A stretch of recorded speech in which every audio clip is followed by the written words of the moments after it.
You've been calling it reinvention, starting over, becoming a better version of yourself. But what if that's not actually the problem? What if the problem is you're holding on to the woman you've been, to the life you built, to an identity that doesn't fit anymore, and then you're trying to build something new on top of that? You cannot start a new chapter while still gripping the last one. I see it everywhere in our season of life. Women doing the work, reading the books, starting the routine, showing up, and still feeling stuck. Not because they're not trying, it's because they're reinventing without releasing. They're trying to become the woman they're meant to be while still being everything they used to be. That's not reinvention, that's exhaustion with extra steps. If you're new here, I'm Tashina, 44, mom of 3, and I'm in the season of rebuilding my life, my mindset, my habits, and honestly, my identity. And lately I realized something I didn't expect. Growth requires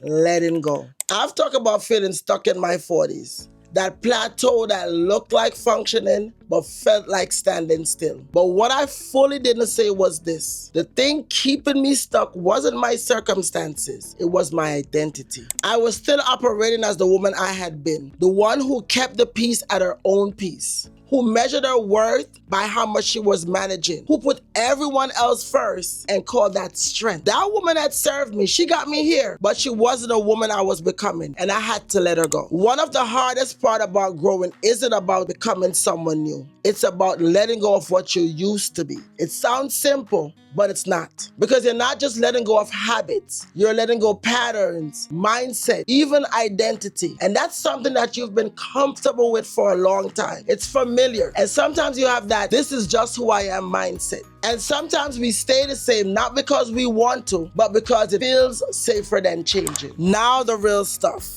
There are 3 things I had to release, and I want to offer them to you today. Not as a checklist, but just as an honest look. The first thing was the version of yourself who needed an approval. The one who said yes to keep the peace. The one who stayed quiet to be liked. Who made herself smaller so others could be comfortable. She was trying, don't get me wrong. She was trying, she really was, but she was outdated. For a long time, I thought being everything to everyone was the right thing to do. But then I realized I was neglecting myself in the process. And that's not right. The woman you're becoming doesn't need permission to take up space. Not from family, not from friends, no. And that's a full sentence. The second one, the life you built for who you used to be. The schedule that doesn't match your energy anymore. The friendships that drain more than they fill. The commitments you made years ago that doesn't fit the season you're in now. Ask yourself honestly, does this still fit? Does this relationship lift me? Does this routine support the woman I'm becoming or the woman I used to be? If the answer is no, that is not a failure. That is information. Nothing extreme, just alignment. The third one, the timeline you thought you were supposed to follow. By now I should have. At this age I should be. That timeline was written by someone who did not know what their 40s were actually gonna look like. Who couldn't see this season. Who was working from a script that was not written for you. Some timelines need to be released, not followed.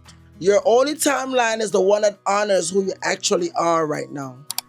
Here's what I want you to hear clearly. Letting go isn't starting over. You're not erasing anything you've built or who you've been. You're making room. Room for the woman you're actually becoming. For the life that actually fits. For the peace you're working toward. Not for the one you've been performing. Now shift the energy. Letting go creates space. And lately I've been stepping into a version of myself that feels more intentional, more confident, more aligned. Not perfect, but growing. You spend decades showing up for everyone else. Now it's time to show up for yourself. This is your season about showing up for her. The one you're becoming, she's been waiting. What I've learned is you can't become a new version of yourself while holding on to the old one. At some point, you have to decide, am I going to stay who I've always been or grow into who I'm meant to become? Tell me in the comments, what is one thing you're ready to let go? One thing this season. I'll read them. If this is landing for you, subscribe to the channel. This is the Reinvention Series and we're just getting started. Like this video if you're choosing the woman you're becoming instead of the woman you've been. See you in the next one. Bye.